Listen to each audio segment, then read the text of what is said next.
أعوذ بالله من الشيطان الرجيم. بسم الله الرحمن الرحيم. الحمد لله. اللہ تعالیٰ کی توفیق اور اللہ تعالیٰ کے فضل اور احسان کے ساتھ آج ہم دورہ قرآن 2025 کے سلسلے میں اگلی کلاس میں موجود ہیں، حاضر ہیں۔ آج انشاءاللہ تعالی باذن اللہ 19ویں پارے میں سے سلیکٹیو آیات کو دیکھیں گے۔ آج جو آیات آپ کے لیے سلیکٹ کی گئی ہیں وہ سورۃ الفرقان اور اس کی آیت نمبر 63 سے لے کر آخر تک جو آیات چلیں گی انشاءاللہ تعالیٰ آج انہیں دیکھیں گے۔ اس کے بعد اگر موقع ملا، ٹائم ملا تو اسی سورہ کی ایک اور آیت میں مختصر چاہے شیئر کر دوں، اس میں صرف مین جو میسج ہے وہ ایک ریمائنڈر کے طور پہ میں آپ کو دینا چاہوں گی۔ نہیں ملا تو چلیں دیکھتے ہیں۔ تو بہت خوبصورت، کل جیسے ہم نے مومنوں سورۃ المومنون اور مومنوں کی صفات کو دیکھا، میں امید کرتی ہوں کہ جو ریگولرلی یہ کلاسز اٹینڈ کر رہی ہیں انشاءاللہ تعالی آپ کو ہر کلاس میں کچھ نہ کچھ نیا سیکھنے کے لیے، یا جو پہلے سے سن چکی ہیں تو ریمائنڈر آپ کو ریگولرلی ملیں گے۔ قرآن مجید کی ہر آیت مبارکہ میں ہمارے سیکھنے کے لیے بہت کچھ ہوتا ہے۔ ہر آیت لائف چینجنگ ہو سکتی ہے، بس ڈپینڈ کرتا ہے کہ ہم کس طرح سے، ہمیں اخلاص کتنا ہے، تڑپ کتنی ہے، ہم کس طرح سے جاننا چاہ رہے ہیں۔ باقی اللہ تعالیٰ چاہیں تو کبھی بھی کسی کو بھی نواز سکتے ہیں اور ایک آیت بھی زندگی بدل جاتی ہے۔ تو کل ہم نے مومن کی صفات دیکھی۔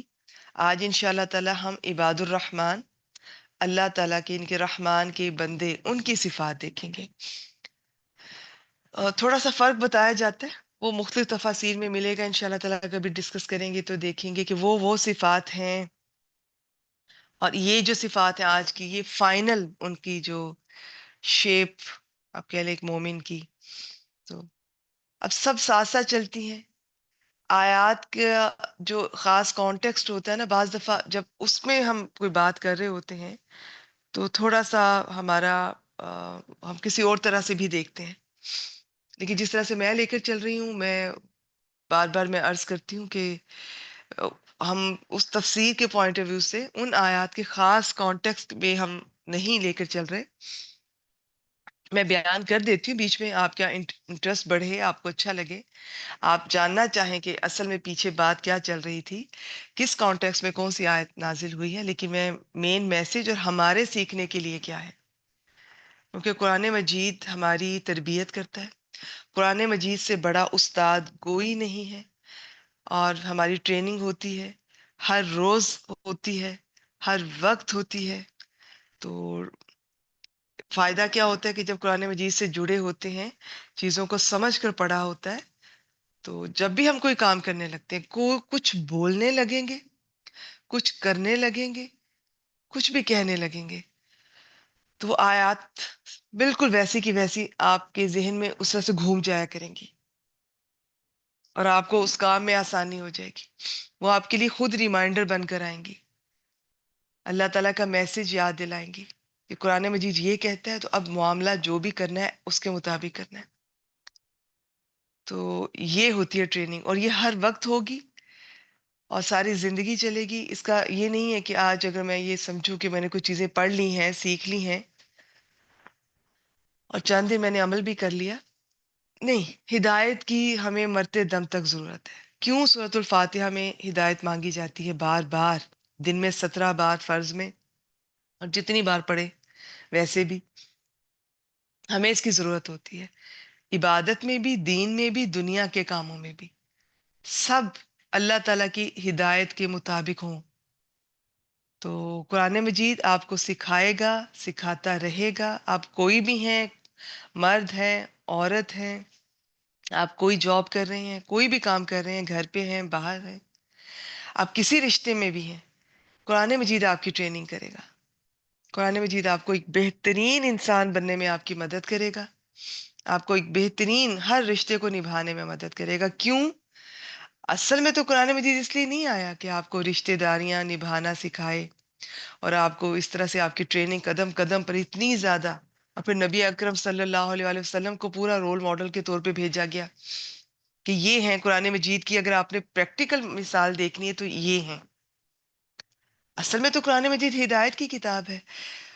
ہوتا کیا ہے کہ جب ہم انڈیویجولی اچھے ہوتے ہیں، اپنے رشتوں کو نبھاتے ہیں، لوگوں کے اور ہر چیز کا حق اس کو دیتے جاتے ہیں، تو ہم ایک مطمئن انسان ہوں گے، پیسفل۔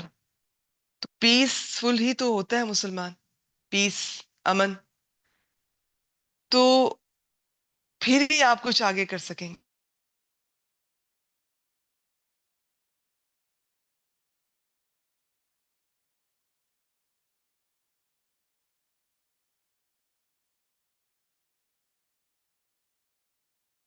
کہ وہ آگے پیغام پہنچائے۔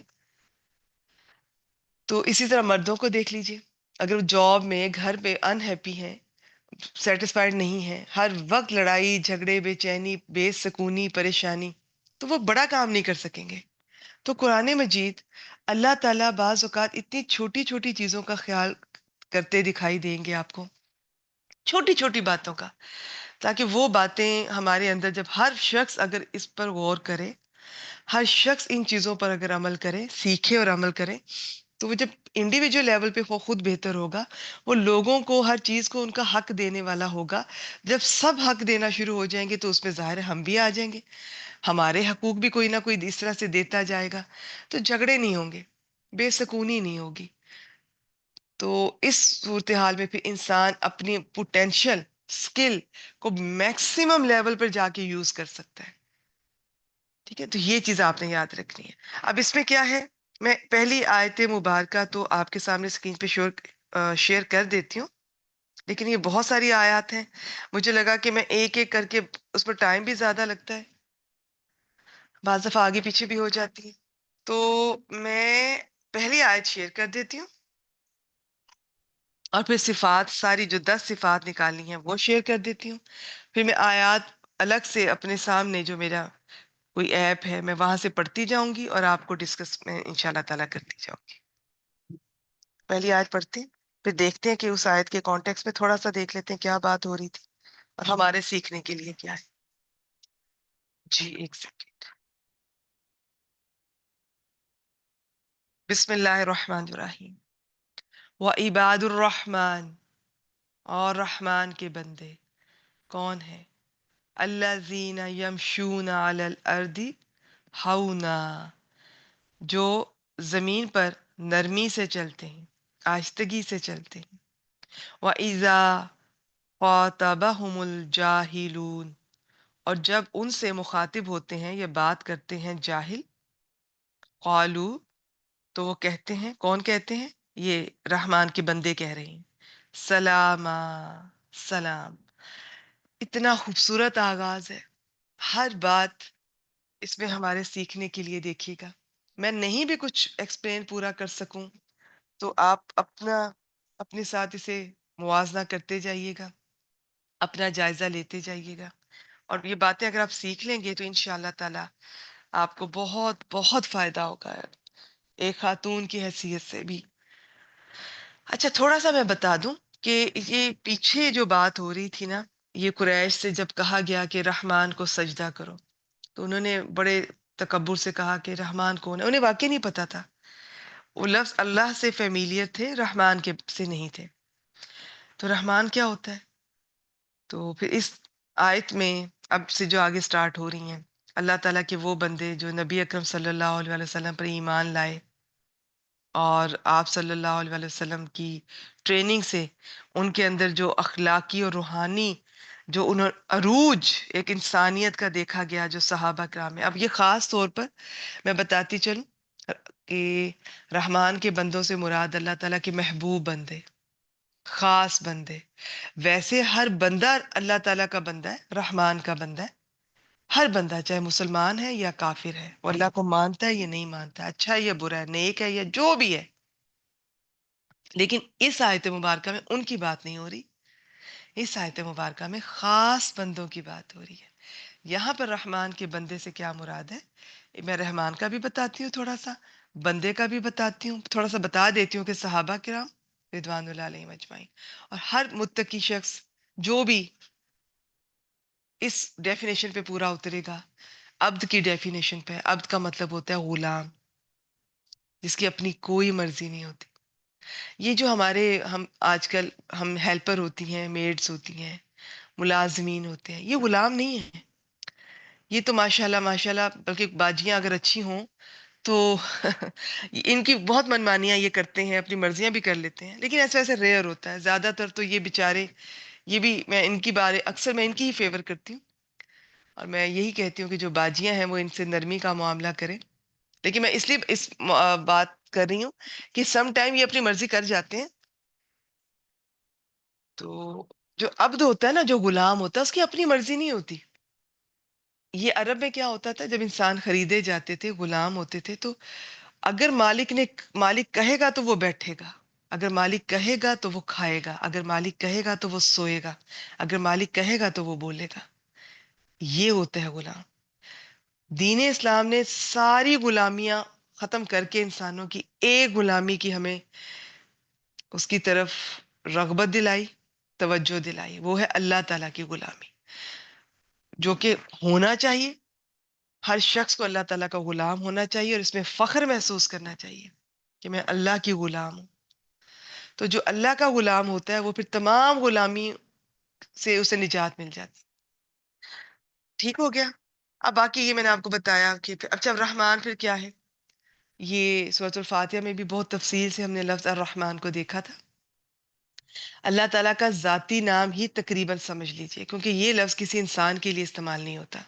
آپ اسے عبد الرحمن کہہ سکتے، یہ نہیں کہہ سکتے فلاں بڑا رحمان ہے، نہیں. اب یہ کہہ سکتے ہیں فلاں بڑا رحیم ہے، بڑا کریم ہے، بڑا یہ ہے، بڑا وہ. بہت ساری صفات اللہ تعالیٰ کی اللہ تعالیٰ نے اپنے بندوں کو بھی اپنی طرف سے دی ہیں. تھوڑی سی دی ہوتی ہیں، ایک جھلک ہوتی ہے، تھوڑے سے ٹائم کے لیے دی ہوتی ہیں، اور وہ گفٹڈ ہوتی ہیں، دی ہوتی ہیں، بندے کی اپنی نہیں ہوتی، ذاتی نہیں ہوتی. یہ فرق ہوتا ہے. لیکن رحمان اسی طرح سے وقتی طور پہ بھی کسی کو نہیں دی گئی، تھوڑی سی بھی نہیں، وقتی طور پہ بھی نہیں. یہ پیور اللہ تعالیٰ کی ہے. اللہ رب، اگر رب کا لفظ اکیلا استعمال ہوتا ہے، اور رحمان یہ اللہ تعالیٰ کی ذاتی ہی سمجھ لیجیے، یہ کسی بندے کے لیے نہیں ہوتے. تو رحمان میں بہت زیادہ رحمت ہے، رحیم میں بھی رحمت ہے، بس رحمان میں اس کی رحمت میں جوش ہے.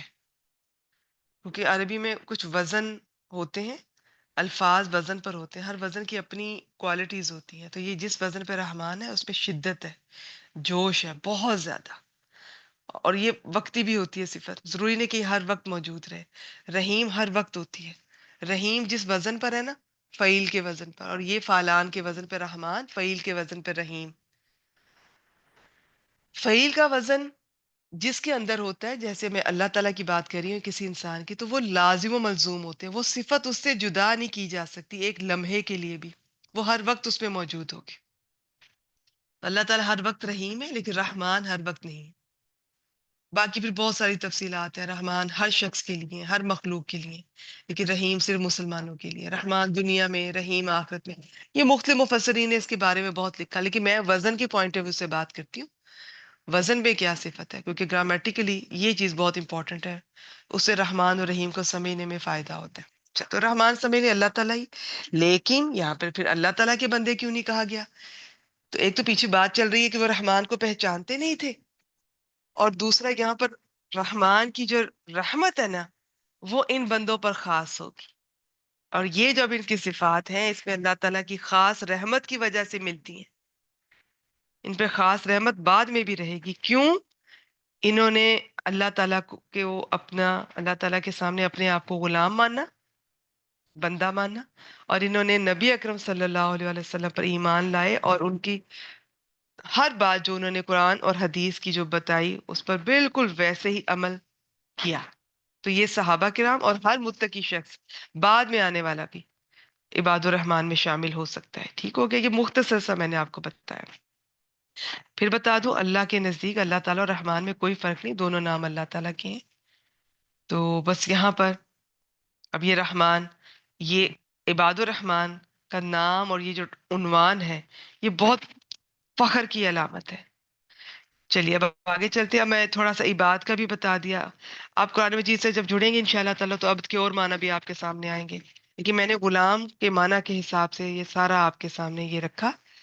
تو بس انسان اگر اللہ تعالیٰ سے اپنی غلامی کا رشتہ جوڑ لیتا ہے نا، اور کہتا ہے کہ میں صرف اور صرف اللہ تعالیٰ کا غلام ہوں، باقی ہر غلامی سے اس کی جان چھوٹ جاتی ہے. اب انسانوں میں تو دوسرا غلام نہیں بکتے ملتے، لیکن ہم غلام ہوتے ہیں. بعض دفعہ ہم اپنی خواہشات کے غلام ہوتے ہیں، بعض دفعہ اپنے رشتوں کے غلام ہوتے ہیں، بعض دفعہ اپنی محبتوں کے، اپنے کسی شوق کے، پیشن کے، کیریئر کے غلام ہم ہوتے ہیں. اگر ہم صحیح معنی میں اللہ تعالیٰ کی غلامی کریں تو باقی تمام غلامیوں سے نجات مل جائے گی.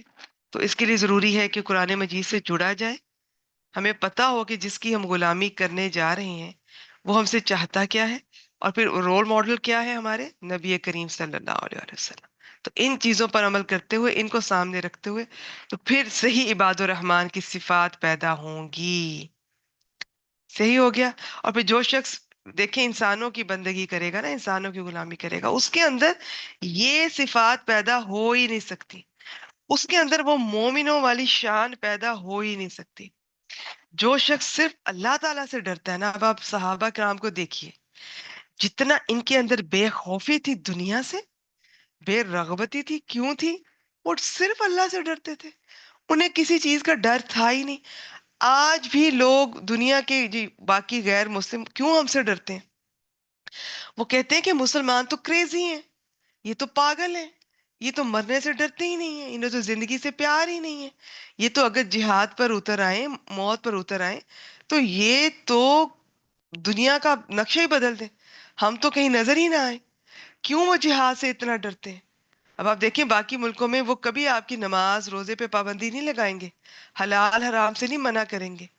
ان کی جو تکلیف ہوتی ہے نا انہیں، وہ انہیں جہاد سے ہوتی ہے. کہ مسلمان کو اس طرح سے بنا دو کہ یہ اپنے جہاد کا سبق بھول جائے، ٹھنڈا ٹھنڈا رہے، کول کول رہے، یہ اچھی اچھی باتیں کرے، یہ کہے کہ سب مذہب اچھے ہیں، سب مل کر بیٹھیں، مل کر کھائیں، اصل مذہب تو انسانیت ہے. اس طرح کی باتیں وہ آپ کو سکھائیں گے، وہ جہاد سے دور کریں گے. کیونکہ جہاد وہ چیز ہے جو کہ یہ شان ہوتی ہے مومن کی. کبھی تلوار سے کیا جاتا تھا، آج قرآن مجید سے، قلم سے، دین اسلام کی راہ میں. تو یہ وہ چیز ہے جو مطلوب ہے. تو جو شخص صرف اللہ تعالیٰ سے محبت کرتا ہے اور اللہ تعالیٰ کی غلامی اختیار کرتا ہے، صرف اللہ سے ڈرتا ہے، اسے کسی اور چیز سے ڈر نہیں لگتا. یہ آپ آزما کے دیکھ لیجئے گا. جو انسانوں سے ڈرتا رہتا ہے، کبھی اس چیز سے، کبھی اس چیز سے، کبھی کسی نفع سے، کبھی کسی نقصان سے، وہ اس کے اندر یہ چیزیں پیدا ہی نہیں ہو سکتی. اس کی شخصیت میں وہ آپ کو رو بھی نہیں نظر آئے گا جو مومن کی شخصیت ہوتی ہے. مومن بڑا، اس کی ایک شان ہوتی ہے اللہ تعالیٰ کی طرف سے. چلے میں پھر ایسا کرتی ہوں، اپنی ان پر آتے ہیں ٹاپک پہ. تو اب اس میں کیا ہے، میں آپ کے سامنے اب باقی آیات ضرورت ہوگی تو وہ بھی پڑھتی جاؤں گی انشاءاللہ تعالیٰ، نہیں تو بس یہ 10 صفات ہم اس کو دیکھیں گے. تو پہلی صفت جو اس میں پہلی آیت میں نے پڑھی اس میں تھی کہ زمین پر وہ نرمی سے چلتے ہیں. ہا واو نون کا مطلب ہوتا ہے نرمی، اور بھی مطلب ہے اس کے. اب اس نرمی میں کیا مراد ہے؟ اس میں بہت سارے مطلب آتے ہیں. یہ کچھ اور سلائیڈ بھی ہیں، میں اگر موقع ملا تو وہ بھی شیئر کر دوں گی جس میں ان صفات کی مزید ڈیٹیل ہے، اور اگر میں بھول جاؤں گی تو میں گروپ میں شیئر کر دوں گی. نرمی سے مراد یہ ہے، ایک تو نرمی سے پاؤں مار مار کے نہیں. ایک تو میں آپ کو آج تھوڑے سے ایٹیکیٹس بھی ہم سیکھیں گے چلنے کے، جس میں ہم سب سے پہلے نبی کریم صلی اللہ علیہ وسلم کے انداز کو دیکھیں گے کہ وہ کیسے چلتے تھے. ویسے بتا دوں کہ اس آیت مبارکہ میں جو کہا نا نرمی سے چلتے ہیں، نرمی سے، سکون سے، ٹھہراؤ سے، وقار کے ساتھ. اور آجزی کے ساتھ. یہ ہے اس آیت مبارکہ کا مطلب. باقی نبی کریم صلی اللہ علیہ وآلہ وسلم کا اگر ہم دیکھیں تو ہمیں پتہ چلتا ہے کہ وہ کس طرح سے چلتے تھے. یہ ایک حدیث مبارکہ سے ہمیں پتہ چلتا ہے کہ وہ اس طرح چلتے تھے گویا ڈھلوان کی طرف اتر رہے ہوں، جیسے کوئی پہاڑ سے نیچے نہیں اتر رہا، ڈھلوان میں جیسے اتر ہے. تو کس طرح انسان اترتا ہے، یہ کئی احادیث مبارکہ سے ہمیں پتہ چلتا ہے. انسان جب اوپر سے نیچے اترتا ہے تو ایک تو وہ پاؤں جماتا ہے.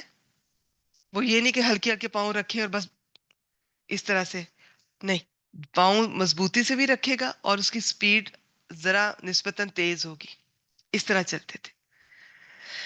تو وقار کے ساتھ چلنا. اب خواتین کی اگر ہم بات کریں اپنے پوائنٹ آف ویو سے، آپ بڑے وقار کے ساتھ چلیں، نہ بہت تیز چلیں. اکثر ہم جلدی میں ہوتے ہیں. اچھا، میں یہاں پہ چلنے سے مراد صرف یہ نہیں ہے کہ جو ہم بازار میں چل رہی ہیں یا کسی بھی طرح چلنا. میں یہاں سے کچن تک چل کے جا رہی ہوں، میں کسی سے ملنے کے لیے چل کر جا رہی ہوں، میں بازار میں چل رہی ہوں، میں گھر میں چل رہی ہوں، میں کہیں بھی چل رہی ہوں. ہر طرح کی چال. ہم میں سے بعض بہت تیز چلیں گی. بعض دفعہ یہ ہوتا ہے، اکثر خواتین جب ہم سسرال میں رہتی ہیں، کمبائن فیملی سسٹم، بہت سارے لوگوں کی ذمہ داریاں، بہت سارے کام، پھر بچے ماشاءاللہ اوپر نیچے کے، تو وہ اتنی ذمہ داریاں کہ وہ ان کی طبیعت میں نا ایک جلدی آ جاتی ہے، تیزی آ جاتی ہے. بعض اوقات ایسی خواتین بلڈ پریشر کا شکار ہو جاتی ہیں اپنی عمر اور وقت سے پہلے. انہیں اندازہ نہیں ہوتا، وہ جلدی پڑی ہوتی ہے ہر وقت، یہ بھی کرنا ہے، وہ بھی کرنا ہے، ابھی مجھے وہ بھی کرنا ہے. تو ان کی چال میں بھی تیزی آ جاتی ہے. میں نے آپ کو ایک دفعہ پہلے بھی ذکر کیا تھا کہ آپ اگر اپنی طبیعت میں ٹھہراؤ لانا چاہ رہی ہیں، آپ اپنی چال میں اور اپنی بول چال میں، بول چال ہی بولتے ہیں نا بات چیت میں، تو آپ نماز ٹھہراؤ کے ساتھ پڑھنا شروع کر دیں. نماز ٹھہراؤ کے ساتھ پڑھیں گی نا، آپ کی گفتگو میں بھی ٹھہراؤ آ جائے گا، آپ کی چال میں بھی ٹھہراؤ آ جائے گا. یہ میں آپ کو ایک ٹپ بتا رہی ہوں. تو باقی یہ کہ آپ کانشیسلی خیال کریں کہ میں نے اب جو چل کے جانا ہے نا، میں نے بھاگ کے نہیں جانا، میں نے نارمل سپیڈ سے جانا ہے. اپنی عادت بنا لیں، کیونکہ یہ مومن کی شان ہے. یہ عباد الرحمن کی پہلی صفت ہے، گریسفلی چلتا ہے، بھاگ کر نہیں. اللہ کی کوئی ضرورت ہے وہ اور بات ہے، اور بہت سلو بھی نہیں، مریضوں کی طرح لٹک لٹک کر، بیماروں کی طرح نہیں. اسلام اس چیز کو پسند نہیں کرتا. اسلام کو صحت مند مسلمان، صحت مند کا یہ نہیں کہ چلے بیمار کبھی نہیں ہوتا، ہوتا ہے انسان، لیکن ایک ہوتا ہے نا کہ اس کے اندر ایک جذبہ ہو. یہ جو جذبہ ہوتا ہے نا، یہ بیماری میں بھی انسان کو بیٹھنے نہیں دیتا. آپ کبھی کچھ لوگوں کو دیکھیں، صحابہ کرام کی تو ہم صرف کہانیاں ان کی کتابوں سے پڑھ سکتے ہیں، شاید آپ کو لگے کہ اس طرح سے آپ امیجن نہ کر سکیں. آج بھی جو دین کا کام کر رہے ہیں، ایک انرجی ملے گی آپ کو. بیمار بھی ہیں پھر بھی ان کا آپ وہ چال میں وہ سستی نہیں آئے گی، ان کے کام میں سستی نہیں آئے گی، وہ رکتے نہیں ہیں. تو اب دین کو کیا مطلوب ہے؟ جذبہ بھی ہو یہ آپ نے آپ کے اندر، اور آپ کی چال میں اس طرح بھی نہ ہو کہ بیمار ہیں، سست ہیں، زندگی میں کوئی آپ کو دلچسپی نہیں ہے، کچھ رکھا ہی نہیں ہے زندگی میں، کوئی آپ کی موٹیویشن نہیں ہے. ایسی چال بھی نہ ہو، بہت تیز بھی نہ ہو، ٹھہراؤ ہو، مناسب ہو. اور سمے، اور عورتوں کو چاہیے کہ بہت زیادہ یہ جس طرح سے آپ کو پتہ ہے قرآن مجید میں اس طرح سے بھی نہ چلیں کہ پورا جسم تھر تھرائے، ہل کے رہ جائے. نہیں، اس طرح بھی نہ چلیں. اور پھر پاؤں مار مار کے نہیں چلنا. سورۃ لقمان میں لقمان علیہ السلام جب اپنے بیٹے کو نصیحتیں کرتے ہیں، اس میں یہ بھی تھا کہ بیٹے زمین پہ اکڑ اکڑ مت چلو. پھر تکبر سے نہیں چلنا.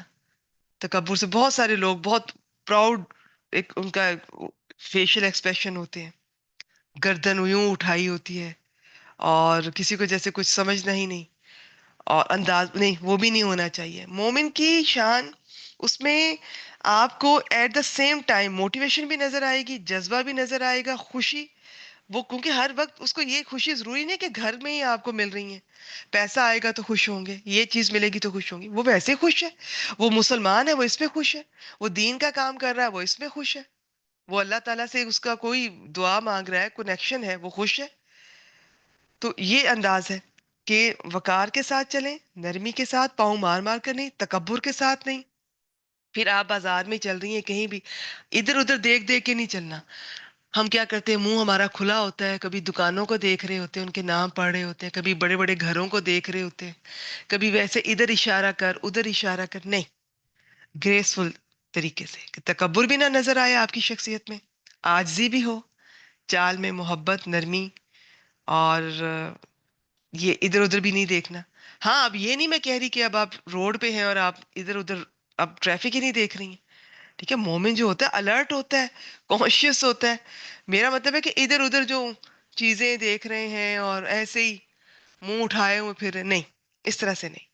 میں امید کرتی ہوں کہ میں اپنی یہ بات کبھی تفسیر میں بیان کروں گی تو انشاءاللہ تعالیٰ اس سے بھی زیادہ ڈیٹیل میں بات کریں گے۔ اب اسی آیت مبارکہ میں ایک دوسری بات میں نے آپ کے سامنے رکھی تھی، وہ میں نے کیا رکھی تھی؟ وَإِذَا خَاطَبَهُمُ الْجَاهِلُونَ، اور جب ان سے جاہل مخاطب ہوتے ہیں، قَالُوا سَلَامًا، تو یہ عباد الرحمن کہتے ہیں سلام۔ تو جب ان سے جاہل، اچھا اب یہاں پر جاہل سے کیا مراد ہے؟ اس سے جاہل کے بہت سارے معنی ہوتے ہیں۔ یہاں پر جاہل سے مراد یہ نہیں ہے کہ انہیں علم نہیں ہے، ایجوکیشن نہیں ہے، نہیں، یہاں پر جاہل سے مراد وہ لوگ ہیں جو بحث کرتے ہیں بلا وجہ، ایسے ہی کوئی ٹاپک چھیڑ لیں گے اگر انہیں پتہ چلے گا آپ قرآن مجید سے جڑ گئی ہیں، اچھا مجھے یہ تو بتاؤ فلاں قرآن مجید میں اللہ تعالیٰ نے یہ بتایا، اس کا کیا مطلب ہے؟ اگر آپ بتا بھی دیں گی، نہیں یہ تو یہ ہے، وہ کیا ہے اس میں، پھر یہ کیا ہے، اس کا کیا مطلب ہوتا ہے، پھر اس پہ ڈسکشن شروع کر دیں گے، بحث برائے بحث۔ آپ نے اگر کوئی بات کی ہے یا نہیں بھی کی، خود ہی سوال پوچھا، خود ہی پھر کہہ رہے نہیں ایسے تو نہیں ہے، ضروری تو نہیں کہ ایسے ہو۔ حالانکہ جب اللہ تعالیٰ کی کوئی بات کرتا ہے، کوئی قرآن مجید اور حدیث سے بات کرتا ہے، تو آگے ہم انسانوں کو اتنی عقل ہونی چاہیے، اتنی کامن سینس ہونی چاہیے کہ اس کے آگے اپنی رائے کا اظہار نہیں کرنا چاہیے، نہیں مجھے تو یوں لگ رہا ہے، میرا تو یہ خیال ہے، نہیں، پھر بلا وجہ کی بحث برائے بحث جس کا کوئی نتیجہ نہیں نکلے گا۔ شاید کبھی آپ کا بھی زندگی میں کسی ایسے شخص سے پالا پڑا ہو، آپ بڑی محبت سے اپنائیے سے انہی کے کہنے پر بات شروع کریں گی، انہیں سمجھائیں گی دین کی کوئی بات، پردے کی کوئی بات، کوئی بدعت سے روکیں گی، کوئی شرک سے روکیں گی، لیکن وہ ایسی بحث کریں گے، ایسی بحث کریں گے کہ آخر میں وہ مانیں گے بھی نہیں، آپ کا ٹائم بھی ضائع کیا، انرجی بھی ضائع کی۔ تو یہاں پر وہ لوگ مراد ہیں جن کا آپ کو ایک دفعہ اگر اندازہ ہو گیا، صرف بحث کر رہے ہیں، انہوں نے نہیں ماننا، ان کا مقصد ماننا نہیں ہے۔ تو ان کا کیا طریقہ ہے؟ بس انہیں سلام کریں، یہ نہیں کرنا کہ آپ نے انہیں اوائڈ کرنا ہے، دور سے دیکھ کے بھی راستہ بدلیں، ٹھیک ہے کوئی زیادہ ہی آپ کو تنگ کر رہا ہے، آپ جلدی میں ہیں، وقت ضائع کرتا ہے تو ٹھیک ہے، ادروائز اسلام یہ نہیں کہتا کہ آپ ان سے بائک آؤٹ کر دیں، آپ ان سے ملنا چھوڑ دیں، نہیں، یہ اسلام ہمیشہ مارجن دیتا ہے۔ وہ کہتا ہے کہ آپ لوگوں کے ساتھ اتنا تعلق ضرور رکھیں اور امید بھی رکھیں، خواہش بھی رکھیں، دعا بھی دیا کریں کہ اللہ اسے بھی ہدایت دے، ٹھیک ہے، اور یہ طنز کے ساتھ نہیں کہنا، محبت سے کہنا ہے، ٹھیک ہے، یا اللہ انہیں بھی ہدایت دے۔ تو یہ مارجن رکھنا ہے۔ شاید کبھی آپ کو دیکھ کر، آپ کی کسی بات کو دیکھ کر، آپ کی کسی دوسرے شخص کے ساتھ ڈیلنگ یا اسی شخص کے ساتھ ڈیلنگ دیکھ کر اس کے دل میں بھی کوئی اللہ تعالیٰ اسے بھی ہدایت دے دے۔ تو یہ اس طرح سے ایکسٹریم پہ نہیں جانا، لیکن کیا کرنا ہے؟ بس سمجھداری سے ملیں، سلام کریں اور نکلنے والی کریں۔ وہ کوئی بات کرے تو محبت سے کہہ دیں، اس پہ پھر بات کرتے ہیں۔ یہ تو اب آپ کی حکمت ہے نا، آپ کس طرح سے ٹالتی ہیں، تو آپ نے اپنا وقت نہیں ضائع ہونے دینا۔ میں امید کرتی ہوں آپ نے یہ چیز آپ کو بہت زندگی میں کام آئے گی۔ زندگی میں اب آپ نے یہ ان کو جاہل نہیں کہنا، میں نے آپ کو کہا نا جاہل کئی معنی میں آتا ہے، تو آپ نے بس نادان بحث کرتے ہیں تو آپ ان سے اوائڈ کیجیے، بلا ضرورت زیادہ آپ نے ان کے پاس ٹھہرنا نہیں، بس سلام کریں اور آپ نکل جائیں۔ اور یہ چیز اتنا فائدہ دے گی، اتنا فائدہ دے گی آپ کو، بہت سے لوگ ایسے ہوں گے زندگی میں جن کے ساتھ آپ کھپ رہے ہیں، آپ ان کو کبھی دین سے جوڑنے کی کوشش کر رہے ہیں، کبھی دنیا کی بات میں وہ ایسی ایسی بحثیں، ایسی ایسی آپ کا ٹائم ضائع کریں گے، اپنا تو کر رہے ہیں، آپ کا بھی کریں گے، اس سے آپ کا ٹائم بھی بچے گا، انرجی بھی بچے گی، اور سب سے بڑی بات جب آپ نے اب ان کو ٹائم نہیں دیا، انرجی نہیں ویسٹ کی، اب آپ کو ان پہ غصہ بھی نہیں آئے گا، آپ مسکراتے ہوئے اسلام کر کے نکل جائیں گے۔ تو یہ آپ کو بہت فائدہ ہوگا، یہ اس پر تو آپ ضرور سب عمل کریں، بڑی نرمی سے، محبت سے حال چال پوچھیں، اسلام کر کے بس نکل جائیں، میرا یہ کام ہے، مجھے یہ کرنا ہے، مجھے وہ کرنا ہے، 2 3 دفعہ کریں گے، انہیں سمجھ آ جائے گی، ذرا سی عقل ہوگی تو وہ اب احساس ہو جائے گا، نہیں ہوگی تو کم از کم آپ کی جان چھوٹ جائے گی، اور آپ بد اخلاقی میں بھی شامل نہیں ہوگا۔ یہ قرآن مجید ہمیں مشورہ دے رہا ہے، کتنا خوبصورت مشورہ ہے، کتنا ہمارا وقت کا خیال کر رہا ہے قرآن مجید۔ ایک ہم ہیں جو اپنے وقت کا خیال نہیں کرتے ہیں، اپنی انرجی کا خیال نہیں کرتے۔ اچھا جی، اب اگلی صفت پہ میں ویسے ہی پڑھ دیتی ہوں، 64 نمبر آیت ہے، اب سورۃ الفرقان۔ بسم اللہ الرحمن الرحیم، والذین یبیتون لربہم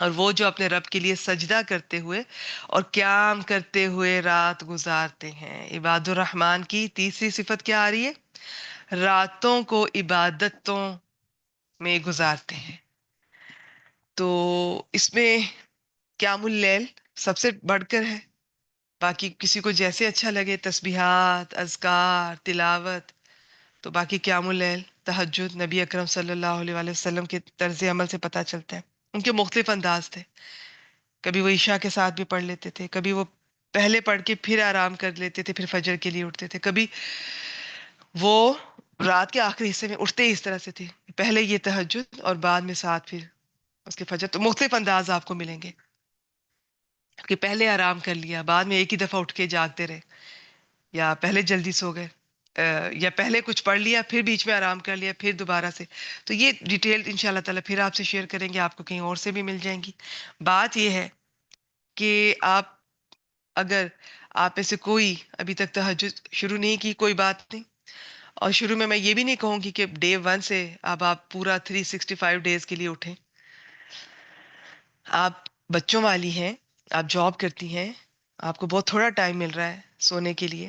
آپ کبھی کبھار ہفتے میں ایک دن اگر آپ نکال لیں شروع میں، آپ کو جو لذت ملے گی، جو سکون ملے گا نا، پھر آپ کا خود ہی دل چاہے گا کہ وہ سکون جو مجھے اس دن ملا وہ مجھے دوبارہ، آپ اس سکون کے پیچھے بھاگیں گی، وہ پھر آپ کو وہیں پہ ملے گا، تہجد کے وقت ہی ملے گا، چاہے صرف 2 نفل پڑھ لیں.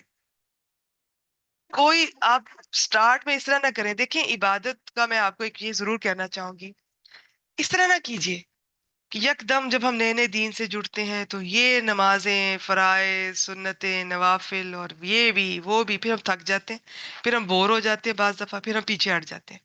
یہ میں آئے دن ایسے میرے سامنے یہ ہوتا ہے. جتنے جذبے سے بہنیں بیٹیاں آتی ہیں اسی طرح وہ واپس پلٹ جاتی ہیں. تو ایک میں حدیث کا مفہوم بیان کروں گی، مجھے وہ بڑی پسند ہے. اس میں یہ پتا چلتا ہے کہ نبی اکرم صلی اللہ علیہ وسلم سے یہ پتا چلتا ہے کہ اللہ تعالیٰ کو جو پسند ہے نا سب سے زیادہ عمل، وہ ضروری نہیں کہ بڑے بڑے عمل ہوں، وہ تو ٹھیک ہے نا، وہ بھی پسند ہوں گے، چاہے چھوٹا سا عمل ہو لیکن وہ ریگولرلی کیا جائے. یہ مجھے اتنی پسند ہے یہ حدیث. اب آپ کسی چیز کو چھوٹا سمجھ کے چھوڑیے گا نہیں. چاہے آپ کو لگ رہا ہے پتہ نہیں لوگ اتنی بڑی بڑی نیکیاں کرتے ہیں، یہ میری چھوٹی سی نیکی پتہ نہیں اللہ تعالیٰ قبول کریں گے کہ نہیں، یہ خیال اچھا ہے، یہ عاجزی والا خیال ہے. ہو سکتا ہے اللہ تعالیٰ کو ہمارا یہ خیال ہی پسند آ جائے. یہ خیال اچھا ہے، رکھیں، لیکن اس نیکی کو چھوڑے نہیں. اور کوئی ایسی نیکی کریں، کوئی چھوٹا سا، چاہے کوئی صدقہ کر لیں، تھوڑا سا روز کچھ نکال لیں. کھانا نکال سکتے ہیں، نہیں نکال سکتے کسی مخلوق کو، پرندے کو، جانور کو، بلی کو، کسی کو کھانا، پانی، دودھ کچھ دے دیں. کوئی کام ایسا کریں جو آپ ہر روز کریں، چھوٹا سا کر لیں، سستا سا کر لیں، آسان سا کر لیں. کیونکہ حدیث سے پتا چل رہا ہے کہ اللہ تعالیٰ کو وہ کام زیادہ پسند ہے جو چاہے چھوٹا سا ہو لیکن وہ باقاعدگی سے کیا جائے. یہ میں نے مفہوم بیان کیا. تو اب آپ اس رمضان میں نیت کریں، ان 30 دن کے علاوہ بھی آپ نے سارا سال کوئی ایسا کام کرنا ہے، چاہے روز کا 1 روپیہ نکال دیں اپنے گھر میں سے. اب تو 5 روپے کا سکہ آتا ہے نا، 1 روپے کا تو میرے خیال آتا بھی نہیں ہے. آپ ایک وہ سکہ روز کا نکال دیں، لیکن وہ ڈیلی بیسس پہ نکالیں نکالیں نکالیں نکالیں. کسی دن وہ اتنے ہو جائیں گے کہ کسی کے فائدہ ہو جائے گا، کام آ جائیں گے. تو ویسے بھی بس اس حدیث کو ذہن میں رکھتے ہوئے، تو بات یہ نہیں ہوتی، بات یہ ہوتی ہے کہ آپ، اللہ تعالیٰ آپ کو اس میں بھی باقاعدگی کی توفیق دیں، تہجد میں بھی. لیکن میں آپ کو یہ کہنا چاہوں گی کہ اپنی جان کو مشقت میں شروع میں اس طرح نہ ڈالیں. جب آپ کا ایک کنیکشن بن جائے گا اللہ تعالیٰ سے انشاءاللہ تعالیٰ، تو پھر آپ کو خود ہی بڑی سے بڑی عبادتیں بھی چھوٹی لگیں گی. لیکن سٹارٹ اس طرح نہ کیجیے. تو چاہے دن میں، ہفتے میں ایک بار جاگیں، سارا سال ضرور تہجد کے لیے اٹھے. یہ عباد الرحمان کی صفات میں سے ہے. وہ پھر آپ کو میں پتہ کیوں کہتی ہوں کہ بس آپ کبھی کبھار اٹھیں گے. وہ جب آپ کبھی کبھار اٹھیں گی نا، وہ آپ زندگی بھر اس کا مزہ نہیں بھولیں گی.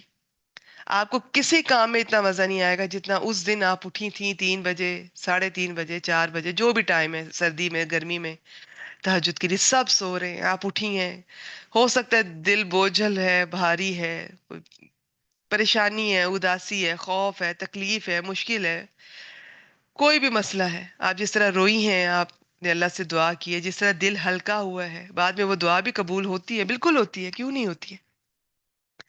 تو وہ آپ کو وہ لذت کبھی نہیں بھولے گی، آپ خود ہی بھاگ کر دوبارہ آئیں گی. تو اس لیے میں کہوں گی ایک دفعہ تو ضرور آئے. ٹھیک ہے؟ پھر آہستہ آہستہ اللہ تعالیٰ آپ کو توفیق دے. تو یہ بھی آپ نے کرنا ہے، اور باقی کوئی چھوٹا سا ایک کام ایسا ضرور کرنا ہے کہ جو سارا سال کرنا ہے، باقاعدگی سے کرنا ہے انشاءاللہ تعالیٰ. اور ہر روز کا مطلب یہ نہیں ہے کہ ہر روز ہی کریں، آپ ویکلی بیسس پہ بھی کوئی ایک کام ایسا کر سکتی ہیں. آپ کسی سے عیادت کرنے جا رہی ہیں، ہاسپٹل میں کسی کے پاس جا رہی ہیں، کسی کے گھر جا رہی ہیں، یا آپ ونس اے منتھ رکھتی ہیں کسی کو، کسی بیوہ کا، یتیم کا خیال کرتی ہیں، کسی بچے کی فیس دے دیتی ہیں، کسی مریض کی آپ مدد کر دیتی ہیں، تو وہ آپ باقاعدگی سے کر رہی ہیں، جب مہینے میں ایک بار کر رہی ہیں. تو وہ میں ڈیلی بیسس پہ اس لیے کہتی ہوں کہ چلیں باقاعدگی میں آپ ڈیلی بیسس پہ بھی کریں. آپ وہ جو مہینے بعد ایک نیکی ہو رہی ہے، ہفتے بعد ہو رہی ہے، کیوں نہ ڈیلی بیسس پہ اس سے بھی چھوٹی سستی والی کر لیں، تو آپ اس حدیث پہ بھی پورا اتریں گے انشاءاللہ تعالی. تو باقی باقاعدگی میں، ہر چیز باقاعدگی میں، ضروری نہیں کہ ڈیلی بیسس پہ ہو، ریگولر بیسس پہ آپ اگر ہر ہفتے کے ہفتے کام کر رہی ہیں، جمعے کے جمعے ہر جمعے کو وہ کام کرتی جائیں، اس پہ ناغہ نہ کیجیے. تو باقی یہ کہ اس میں اور بھی کام شامل کر لیں تو کیا ہی بات ہے. جب آپ اس طرف آئیں گی نا، تو فرض کریں آپ نے کسی کی مدد کی ہے، آپ کو اچھا لگا ہے، اللہ سے اجر کی بھی امید ہے انشاءاللہ تعالی. پھر آپ کو ہوگا یہ جو میں نے مہینے میں ایک دفعہ کیا ہے، تو باقی ایک مہینہ میرا پھر وہی دل اسی طرح ہے بوجھل. آپ کو وہ جو لذت ملتی ہے نا، جو سکون ملتا ہے، پھر آپ اس کو بڑھانا چاہیں گی، پھر آپ خود ہی ہفتے بعد کرنا شروع کر دیں گی. پھر آہستہ آہستہ آپ کہیں گی تو پھر باقی ہفتہ میں میرا دل اداس رہتا ہے، مجھے وہی لذت چاہیے. پھر آپ ڈیلی بیسس پہ کریں گی. پھر جب آپ ڈیلی بیسس پہ کریں گی، پھر آپ کہیں گی یہ تو میں نے صرف صبح کو کیا، میری شام اداس ہے. پھر آپ شام کو بھی کچھ نہ کچھ کریں گی، تو پھر آپ کا بڑھتا جائے گا. پھر اور کچھ نہیں تو اذکار کریں گی، تسبیحات کریں گی، اللہ کو یاد کریں گی، تلاوت کریں گی. جو لذت آپ کو اس میں ملے گی، آپ کہیں گی صرف صبح کو کیوں، دوپہر کو 5 منٹ ملیں گے میں دوپہر کو بھی کروں گی، رات کو ملیں گے 5 منٹ میں اس میں بھی کروں گی. وہ پھر اللہ تعالیٰ آپ کو توفیق دیں گے.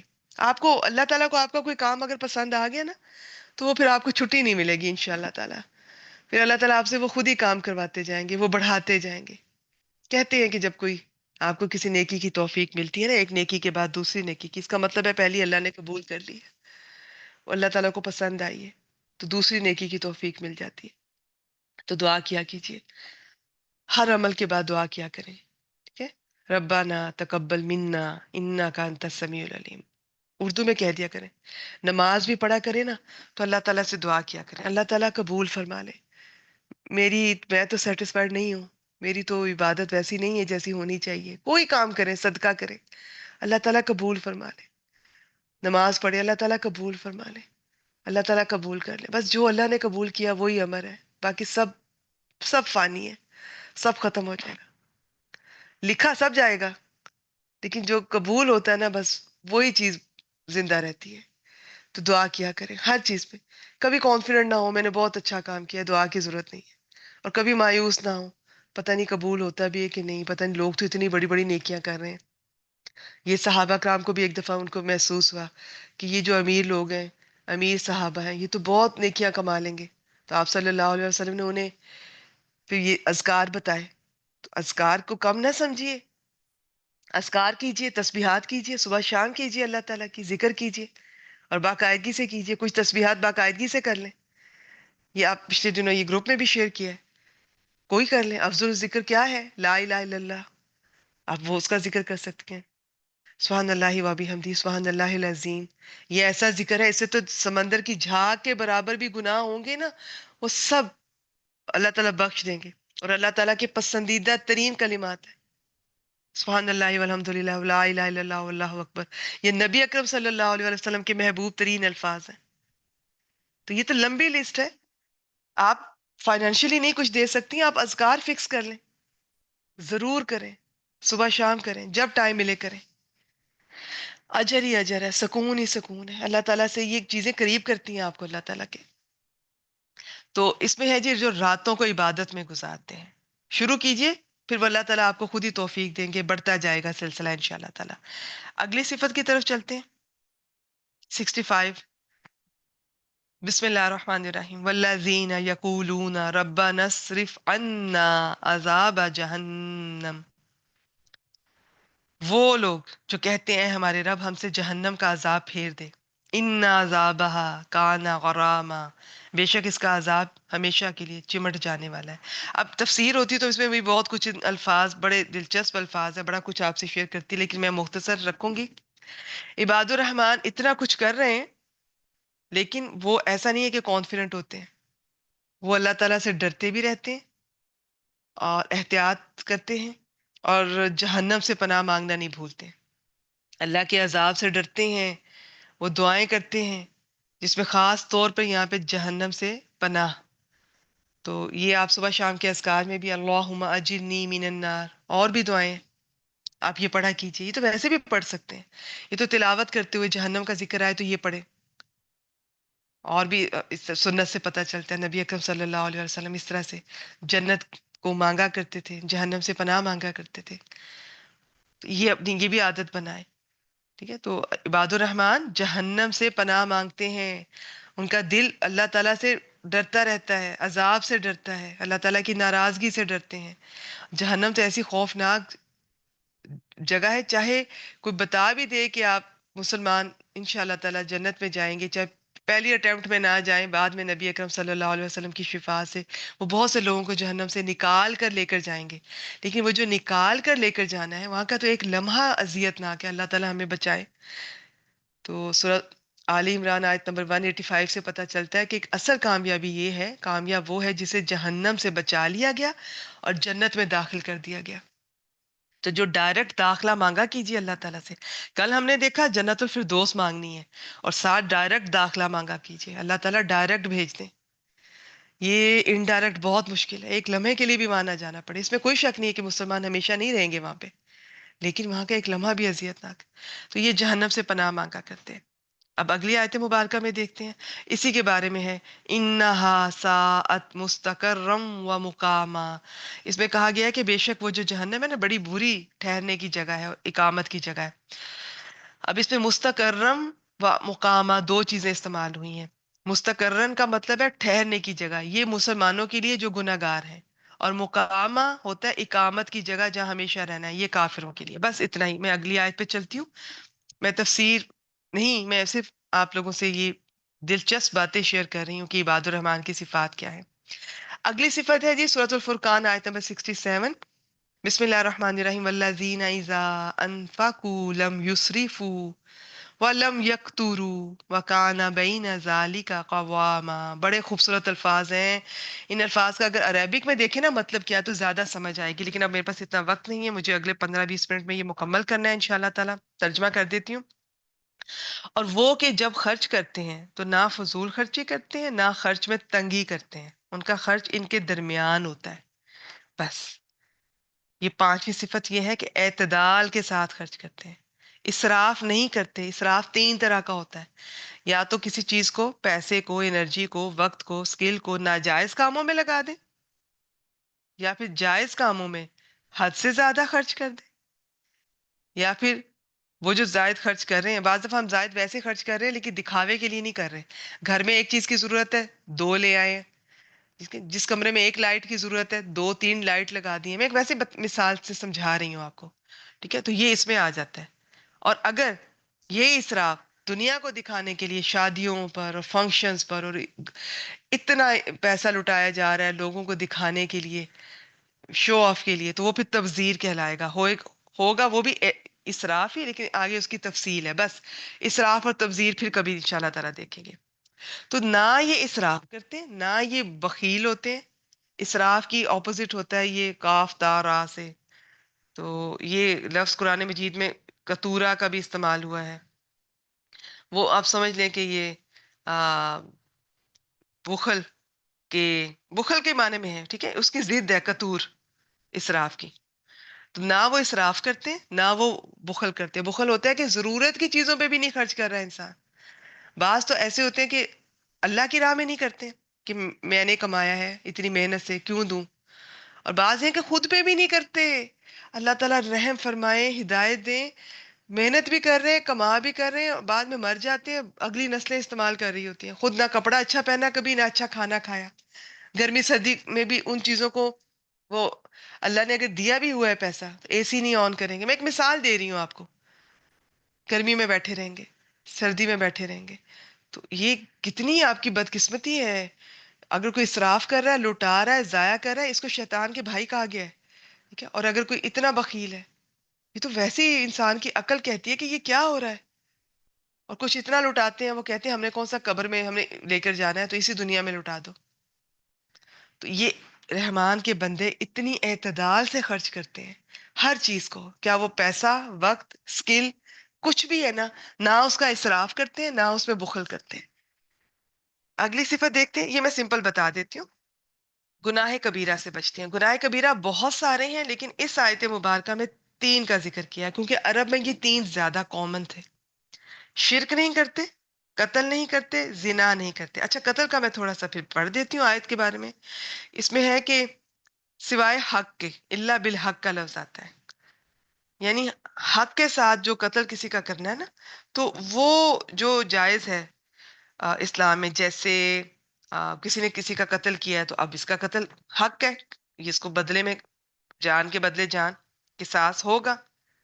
ٹھیک ہے. اور پھر شادی شدہ زانی کا رجم, یہ بھی حق ہے, یہ اسلام میں ہے. مرتد کو قتل کیا جاتا ہے. جنگ میں کافر کو قتل کرنا. تو یہ صورتیں ہیں کہ یہ تو ہیں, یہ تو کرنی ہے. ان کے علاوہ قتل نہیں کرتے, ناحق قتل نہیں کرتے, کسی مسلمان کا قتل نہیں کرتے, کسی کا بھی نہیں کرتے, زنا نہیں کرتے. یہ 3 چیزیں عرب میں بہت کامن تھی, جس کی وجہ سے ان کا زیادہ ذکر ہے کہ اللہ کے بندے یہ کام نہیں کرتے. اب ان کی تفصیلات تو ہیں, لیکن بس مختصر میرے خیال میں آج کے لیے اتنا ہی کافی ہے. اگلی صفت کیا ہے وہ میں آیت مبارکہ مختصر ہے, وہ میں پڑھ دیتی ہوں. اچھا, باقی یہ جو میں نے ابھی آیات پڑھی ہیں نا, یہ 3 بڑے گناہوں کی, اب آگے اس کے کچھ آیات ایسی آتی ہیں کہ جو یہ کرے گا قیامت کے دن اس کو دگنا عذاب دیا جائے گا, رسوا ذلیل کیا جائے گا. مگر اگلی آیت میں آتا ہے جس نے توبہ کی, ایمان لے آیا اور اچھے کام کیے. پھر وہ سلسلہ کچھ آیات میں چلتا ہے توبہ کا, عمل صالح کا. وہ تفصیلات میں پیچھے آپ سے شیئر کر چکی ہوں, توبہ کے بارے میں بھی, نیک اعمال کے بارے میں بھی.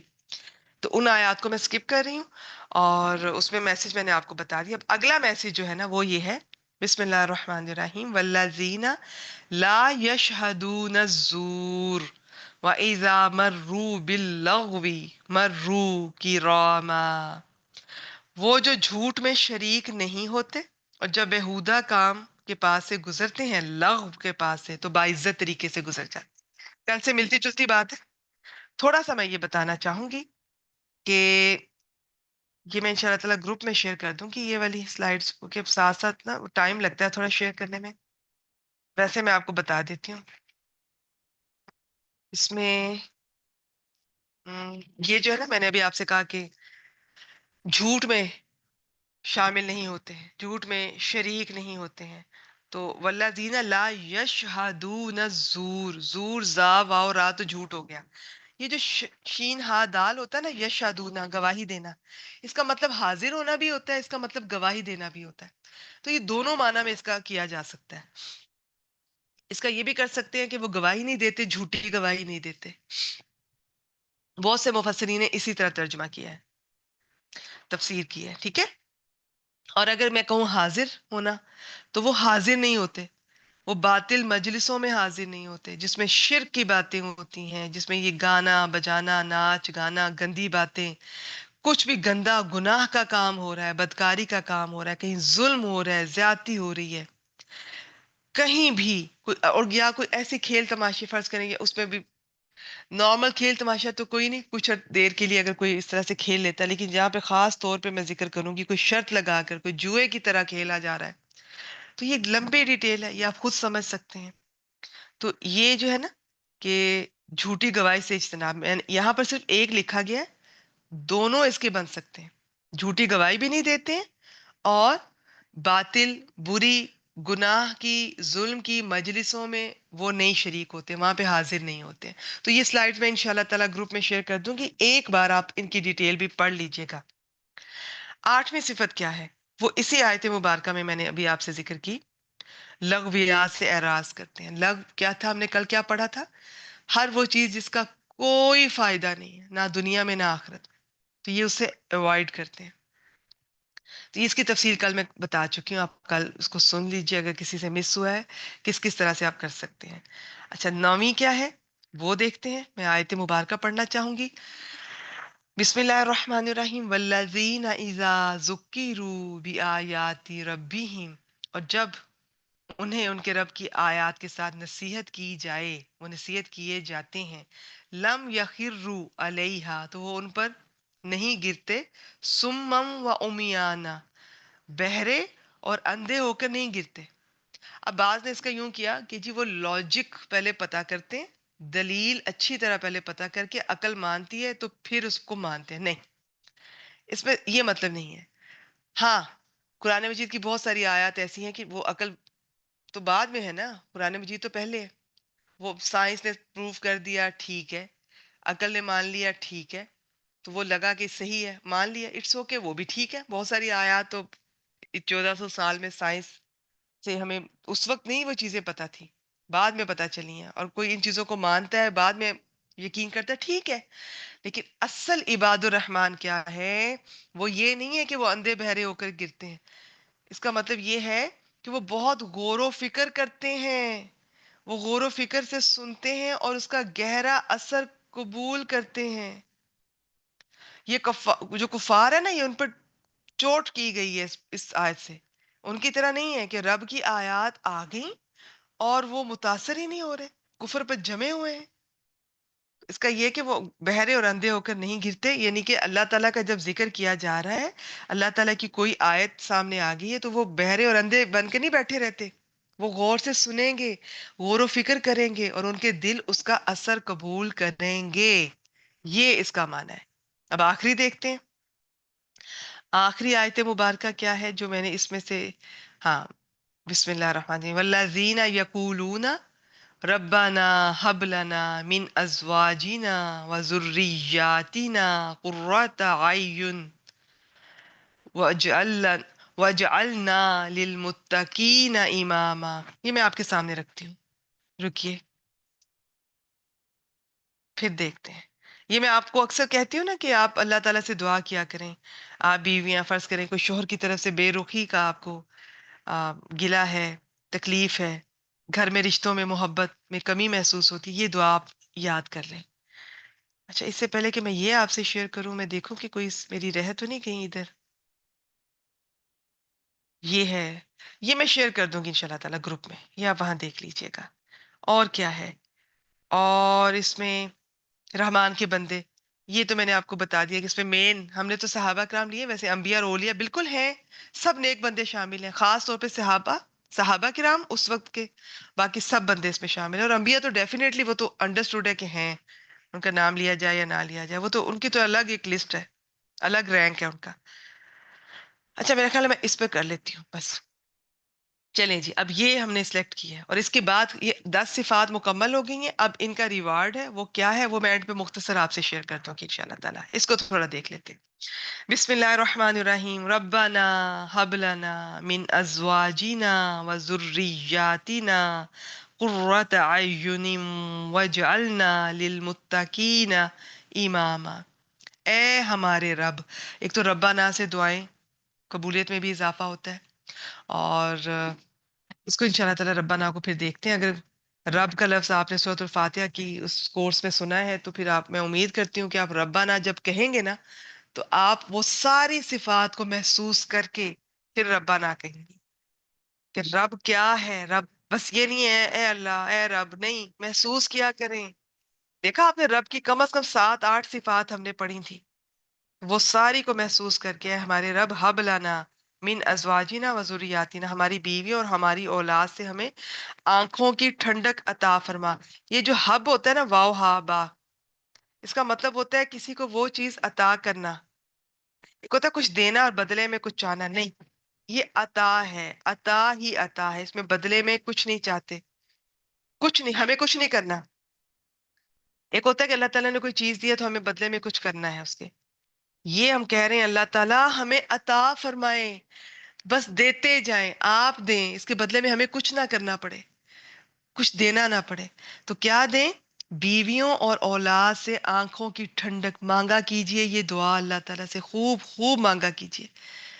اور آپ کو عربی نہیں آتی ہے، دعائیں نہیں یاد، تو کوئی بات نہیں، آپ کو اپنی زبان میں اردو میں مانگ لیں، پنجابی میں مانگ لیں، اللہ تعالیٰ کو تو سب زبانیں آتی ہیں، خوب مانگا کریں، اللہ تعالیٰ ہمارے رشتوں میں برکت عطا فرما، دلوں میں محبت دے، دل تو اللہ کے اختیار میں ہے، وہ جب چاہے جس کا چاہے دل بدل دے، لیکن اس کے ساتھ ساتھ گھر میں قرآن مجید کا بھی اہتمام کریں، حلال حرام کا بھی اہتمام کریں، پتہ ہو کہ گھر پہ کیا، اب ہم حرام بھی چل رہا ہے گھر میں، رشوتیں بھی ہیں، ہم حق تلفی کر رہے ہیں، لوگوں کے حق مار رہے ہیں، ہم بزرگوں کے احترام نہیں ہے، اور بد اخلاقی، بد زبانی، بدگمانیاں اور اتنی زیادتیاں گھروں میں ہو رہی ہیں، اور ساتھ ہم کہہ رہے ہیں رشتوں میں برکت نہیں آ رہی ہے، دعائیں قبول نہیں ہو رہی ہیں، اولاد نافرمان ہو گئی ہے، اولاد وقت نہیں دے رہی ہے، محبت ختم ہو گئی ہے، محبت اٹھ گئی ہے، برکت اٹھ گئی ہے، تو بیٹا کیسے آئے پھر؟ تو ساتھ ساتھ آپ قرآن مجید کو گھر میں داخل کریں، حرام کی چھٹی کروائیں، حلال ہو تو ہی برکتیں ہوں گی نا، کسی کی حق تلفی کبھی نہ کریں، یہ سب چیزوں کا خیال کر کے پھر دعا مانگے، پھر دیکھیں کیسے نہیں قبول ہوتی، ہوگی انشاءاللہ تعالی، یقین رکھیے۔ وَجَعَلْنَا لِلْمُتَّقِينَ إِمَامًا، اور ہمیں پرہیزگاروں کا پیشوا بنا۔ اب اس کی تفسیر ہے، اتنی لمبی میں بیان نہیں کر سکتی، وقت مکمل ہونے کو ہے۔ ایک تو یہ کہ ہر انسان امام ہوتا ہے کسی نہ کسی کا، تو ایک شخص ہے وہ اپنے بیوی بچوں کا امام ہے، اور یہ دیکھیں یہ جو ہوتا ہے نا ازواج، زوج کی جمع ہے، زوج میاں کے لیے بیوی ہوتی ہے، بیوی کے لیے میاں ہوتا ہے، دونوں ایک دوسرے کے زوج ہیں، جوڑے کو کہتے ہیں۔ تو اب سب کے نیچے کوئی نہ کوئی ہے، شوہر کے نیچے بیوی بھی ہے اور اولاد بھی ہے، بیوی کے نیچے اس کے بچے بھی ہیں، اور اس کے گھر میں جو بھی ہیں، آ رہا ہے یا کوئی رہ رہا ہے، تو ان کو اتنا نیک بنا کہ اور کہ ہم ان کے پھر امام ہوں، ایک یہ مطلب ہے، اور ایک یہ کہ سب سب لوگ چاہے کسی جماعت کے ہم کوئی لیڈر ہیں تو یا کسی کوئی بھی دینی جماعت کے یا کوئی بھی کسی چیز کے دین کے کام سے جڑے ہوئے، تو وہ سب اس میں اتنے اچھے لوگ ہوں، اتنے نیک ہوں، متقی ہوں، ان کی بھی ٹریننگ ہمارے ذریعے سے بھی ہو، اور آپ نے بھی ان کو اتنا نیک بنا دیں کیونکہ ہم ان کے امام ہوں، ٹھیک ہے؟ تو اس میں بہت ساری تفصیلات ہیں، یہ انشاءاللہ تعالیٰ پھر دیکھیں گے۔ تو یہ جی اس پر آج یہ مکمل ہو گیا، اب جاتے جاتے دیکھ لیتے ہیں کہ ان کے بارے میں اللہ تعالیٰ نے ان کا ریوارڈ بھی تو سنتے جائیے مجھ سے۔ اس کا بس ایک آیت میں 75 بتا دیتی ہوں، 76 77 اس کے ساتھ ہی ریلیٹڈ ہے۔ بسم اللہ الرحمن الرحیم، اولئک یجزون الغرفۃ بما صبروا ویلقون فیہا تحیۃ وسلاما، وہ لوگ ہیں جنہیں جزا میں کیا ملے گا؟ بلند و بالا محل عطا کیے جائیں گے، اس لیے کہ انہوں نے صبر کیا، اور اس میں ان کا استقبال زندگی کی دعا اور سلام کے ساتھ، تحیہ اور سلامہ، ان دو چیزوں کے ساتھ کیا جائے گا۔ بہت خوبصورت ہے، کبھی اللہ تعالیٰ نے توفیق دی تو تفسیر میں اس کو بہت اور انجوائے کریں گے اور کھول کے پڑھیں گے انشاءاللہ تعالیٰ۔ غرفہ کہتے ہیں جی ہر بلند عمارت اور اونچا محل، ہم محل بھی کہہ لیتے ہیں اردو میں، محل ویسے ہی اصل لفظ ہوتا ہے، محل بالا خانہ۔ تو عباد الرحمن کو یہ سب کچھ ملے گا، کیوں ملے گا؟ اللہ تعالیٰ فرما رہے ہیں کہ انہوں نے صبر کیا۔ یہ جتنے لسٹ بتائی ہے نا میں نے آپ کو، اس میں سے کوئی ایک کام بھی ایسا نہیں ہے جس پہ صبر کی ضرورت نہ ہو۔ کہیں گناہ سے بچ رہے ہیں تو بھی صبر چاہیے، کسی برائی سے بچ رہے ہیں، کہیں آپ نیکی کر رہے ہیں، ہم نے کہا نا کہ وہ رات کو عبادت کرتے ہیں تو اس میں بھی تو صبر چاہیے نا، ہر روز یا جب بھی اٹھتے ہیں، اور کوئی عبادت کر رہے ہیں، کوئی صدقہ کر رہے ہیں، کوئی اچھا کام کر رہے ہیں، اس میں صبر چاہیے، دعا کر رہے ہیں اس میں صبر چاہیے، تو مستقل استقامت کے لیے بھی تو صبر چاہیے نا۔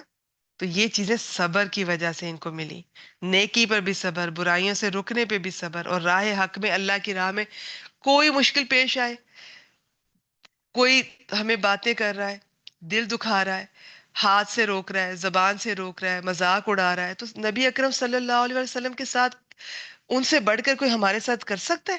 کبھی بھی نہیں کر سکتا۔ ہم بہت خوش قسمت ہیں، دو چار باتیں سننی پڑ جاتی ہیں، زیادہ مشکلیں نہیں آتی ہیں۔ نبی اکرم صلی اللہ علیہ وسلم نے اتنی مشکلات اٹھائی ہیں اس دین اسلام کے لیے، تو ہم تو کچھ بھی نہیں ہیں۔ تو یہ صبر، صبر، صبر، تو ان سب چیزوں میں صبر۔ صبر صرف یہ نہیں ہوتا کوئی چیز چھن گئی ہے تو صبر، ہر روز نیکی کا کام کرنا ہے، وضو کرتے ہوئے، نماز 5 وقت بار بار، صبر ہوگا تو ہی بار بار ہم پڑھیں گے نا، استقامت ملے گی۔ پھر برائی کو دل چاہ رہا ہے، جتنی دفعہ دل چاہ رہا ہے اتنی دفعہ آپ رکیں گے تو یہ آپ صبر کر رہے ہیں نا، تو اتنا اجر ملے گا، سوچ لیا کیجئے۔ پھر اللہ تعالیٰ کے راستے میں جتنی بھی کوئی مشکل آ رہی ہے، بیمار پڑ رہے ہیں آپ، یا کوئی فزیکلی، ایموشنلی، مینٹلی، لوگوں کی طرف سے کوئی تکلیف مل رہی ہے، اس پہ صبر کر رہے ہیں، تو یہ سب صفات، جب صبر الگ سے اور صبر کرتے ہوئے یہ ساری صفات جو پیچھے بیان ہوئی، ان پر بھی صبر، ویسے بھی صبر، تو یہ عباد الرحمان کا کمبینیشن ہے. ان کو غرفتن، بلند و بالا، بالا خانے ہوں گے، اور وہاں پر ان کا استقبال کیا جائے گا، زندگی کی دعا، ہمیشہ کے لیے زندگی، اور سلام کہا جائے گا انہیں، فرشتے بھی سلام کہیں گے انہیں، سب ایک دوسرے کو وہاں پہ. یہ بھی انشاءاللہ تعالیٰ ہم ڈیٹیل دیکھیں گے. یہ تھی جی آج کی آیت مبارکہ. ایک آیت ہے، مجھے 1 منٹ دے دیجئے بس، میں اس کو پڑھ کے تو بس چلتے ہیں پھر. تو اس میں یہ دیکھ لیں، اسی ہے سورۃ الفرقان کی آیت نمبر 28 ہے. بسم اللہ الرحمن الرحیم. یا ویلتا لیتنی لم اتخذ فلانا خلیلا. یا ویلتا، ہائے میری شامت، یہاں لکھا ہے یہ حسرت ہے، ہائے حسرت، لیتنی کاش کہ میں نے، لم اتخذ میں نے نہ بنایا ہوتا، فلاں کو دوست. میرا خیال ہے یہ جو، مجھے اس کی تفسیر کرنے کی بھی ضرورت نہیں ہے، بس میں نے آپ کو ریمائنڈر دینا تھا کہ اس میں انسان اس دن حسرت کرے گا کہ میں نے فلاں کو دوست نہ بنایا ہوتا. یہ ہمیں ایک حدیث مبارکہ سے بھی پتہ چلتا ہے کہ آدمی اپنے دوست کے دین پر ہوتا ہے، اس لیے تم میں سے ہر ایک کو دیکھنا چاہیے کہ وہ کسے دلی دوست بنا رہا ہے. تو پلیز اپنے اپنے دوست دیکھیں کیسے ہیں، کیسے. اور آپ سب سے پہلے یہ نہیں کہ انہیں چھوڑ دیں، سب سے پہلے تو آپ خود ہدایت کی طرف آئیں، قرآن مجید سے جڑیں، اور اپنے دوستوں کو بدلیے. نہیں بدل پا رہی ہیں آپ، ان کی صحبت میں زیادہ ہی کوئی مسئلہ ہو رہا ہے تو پھر ایوائڈ کیجئے. اور پھر اللہ والوں کی صحبت، دین سے جڑے ہوئے لوگوں کی صحبت، صحبت اتنا میٹر کرتی ہے، اتنا میٹر کرتی ہے. میں آپ کو یہ بتاؤں، کوئی یہ دعویٰ نہیں کر سکتا، نہ پڑھنے والا، نہ پڑھانے والا، نہ سیکھنے والا، نہ سکھانے والا، ہم ہر کسی بھی لمحے کوئی بھی کمزور ہو سکتا ہے. یہ جو آپ کو بڑے بڑے اسکالرز، ٹیچرز نظر آ رہے ہیں، کوئی بھی لمحے کسی سے بھی کوئی غلطی ہو جاتی ہے، کوئی بھی کمزور ہو جاتا ہے. تو اللہ تعالیٰ سے جڑے رہتے ہوئے اور دعا کرنا وہ تو ضروری ہے ہی. یہ جو نیک لوگوں کی صحبت ہے اتنا اثر ڈالتی ہے، اتنا اثر ڈالتی ہے. اچھے لوگوں کی صحبت، اچھے لوگ آپ کی کانٹیکٹ لسٹ میں ہوں گے نا، ان کے سٹیٹس دیکھتے دیکھتے آپ کا دل بدل جائے گا. بعض دفعہ ہوتا ہے کہ آپ کچھ سوچ رہے ہیں، آپ کنفیوز ہیں، تو کسی کا سٹیٹس سامنے آ جاتا ہے، اس نے کوئی اچھی بات شیئر کی ہوتی ہے، آیت حدیث شیئر کی ہوتی ہے، کسی کوئی اچھی، کسی بزرگ کے اقوال، صحابہ کرام کے، سلف کے کوئی اقوال شیئر کیے ہوتے ہیں، تو آپ وہ پڑھتے ہیں، آپ کے دل پہ اثر ہوتا ہے. آپ کا کسی برائی کو دل چاہ رہا ہے، کمزور پڑ رہے ہیں، کسی کو کوئی بدلہ لینے کو، سبق سکھانے کو، کچھ بھی، وہ وہی باتیں سامنے آ جائیں گی. تو یہ میں آج کے اچھے دوستوں کی بات کر رہی ہوں. آج کے اچھے دوست کانٹیکٹ لسٹ میں ہوں تو وہ آپ کو ان کے سٹیٹس، ان کے آپ دیکھ کر آپ کا دل بدل جاتا ہے. ویسے بھی اچھے دوست فزیکلی مجلس میں آپ شامل ہوتے ہیں تو بھی، آن لائن شامل ہوتے ہیں تو بھی. تو اچھے لوگوں کے ساتھ جب جڑے رہتے ہیں تو ہم جب کمزور ہونے لگتے ہیں تو وہ ان کی باتیں، ان کے رویے، طرز عمل، وہ ہمیں اللہ کی توفیق سے سنبھال لیتے ہیں. جب وہ کمزور ہونے لگتے ہیں تو ہماری باتیں، اور ہماری باتیں تو ظاہر ہے اللہ اور اللہ کے رسول کی، اللہ کی کتاب کی باتیں ہوتی ہیں انشاءاللہ تعالیٰ، تو وہ پھر یہ دل فوراً بندے کا واپس آ جاتا ہے. تو اس لیے کہتے ہیں اچھے لوگوں کی صحبت بہت ضروری ہے. یہ قرآن مجید سے بھی پتہ چلتا ہے، بہت ضروری ہے. کبھی ان سے کنیکشن ہٹائیے گا نہیں، چاہے ہفتے میں 1 دن بھی رکھیں تو وہ اس 1 دن میں بھی آپ کو انشاءاللہ تعالیٰ فائدہ ہوگا. چلیے جی، یہاں پہ میں اختتام کرتی ہوں.